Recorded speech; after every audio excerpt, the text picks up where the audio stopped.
एक 8 साल का बच्चा 1 रुपए का सिक्का मुट्ठी में लेकर एक दुकान पर जाकर पूछने लगा, क्या मुझे आपकी दुकान में ईश्वर मिलेंगे? दुकानदार ने यह बात सुनकर सिक्का नीचे फेंक दिया और बच्चे पर गुस्सा करने लगा और अपनी दुकान से निकाल दिया। बच्चा पास की दुकान में जाकर 1 रुपए का सिक्का लेकर चुपचाप खड़ा रहा। तो दूसरे दुकानदार ने पूछा, ओ लड़के, 1 रुपए में तुम क्या चाहते हो? फिर लड़के ने कहा, मुझे ईश्वर चाहिए, क्या आपकी दुकान में है? दूसरे दुकानदार ने भी भगा दिया, लेकिन उस अबोध बालक ने हार नहीं मानी।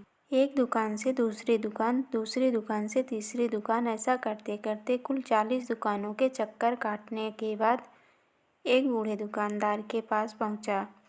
उस बूढ़े दुकानदार ने पूछा, बेटा क्या चाहिए तुम्हें? तब लड़के ने कहा, मुझे ईश्वर चाहिए। बूढ़े दुकानदार ने कहा, तुम ईश्वर को क्यों खरीदना चाहते हो? क्या करोगे ईश्वर को लेकर? पहली बार एक दुकानदार के मुंह से यह प्रश्न सुनकर बच्चे के चेहरे पर आशा की किरणें लहराई। लगता है इसी दुकान पर ही ईश्वर मिलेंगे। बच्चे ने बड़े उत्साह से उत्तर दिया, इस दुनिया में मेरी माँ के अलावा और कोई नहीं है।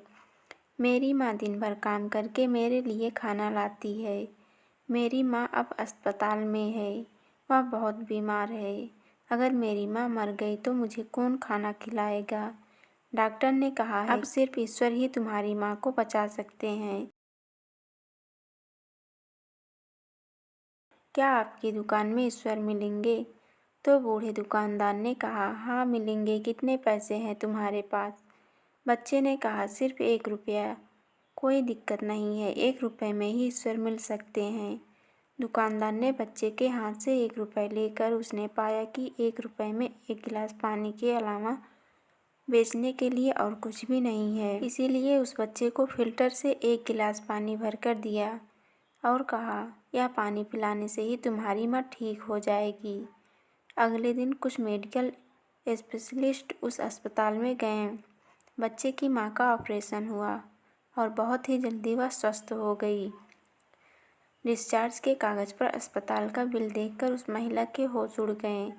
डॉक्टर ने उन्हें आश्वासन देकर कहा, टेंशन की कोई बात नहीं है। एक वृद्ध सज्जन ने आपके सारे बिल चुका दिए हैं, साथ में एक चिट्ठी भी दे दी है। महिला चिट्ठी खोलकर पढ़ने लगी। उसमें लिखा था, मुझे धन्यवाद देने की कोई आवश्यकता नहीं है। आपको तो स्वयं ईश्वर ने ही बचाया है। मैं तो सिर्फ एक जरिया था। यदि आप धन्यवाद देना ही चाहती हैं तो अपने अबोध बच्चे को दीजिए, जो सिर्फ 1 रुपए लेकर ना समझो की तरह ईश्वर ढूंढने निकला था। उसके मन में यह दृढ़ विश्वास था कि एकमात्र ईश्वर ही आपको बचा सकते हैं। विश्वास इसी को ही कहते हैं। ईश्वर को ढूंढने के लिए करोड़ों रुपए दान करने की ज़रूरत नहीं होती। यदि मन में अटूट विश्वास हो तो वे 1 रुपए में भी मिल जाते हैं। भगवान सिर्फ सच्ची श्रद्धा और विश्वास के भूखे हैं, कोई पैसों और झूठे दिखावे के नहीं। सच्ची श्रद्धा और विश्वास से उन्हें याद करें तो वह हर पल आपके साथ हैं। तो फ्रेंड, ये था एक 8 साल के बच्चे की कहानी। ये कहानी आप लोग को कैसा लगा कमेंट में बताइए और ऐसी ही कहानी सुनने के लिए हमारे चैनल को सब्सक्राइब करें, वीडियो को लाइक करें।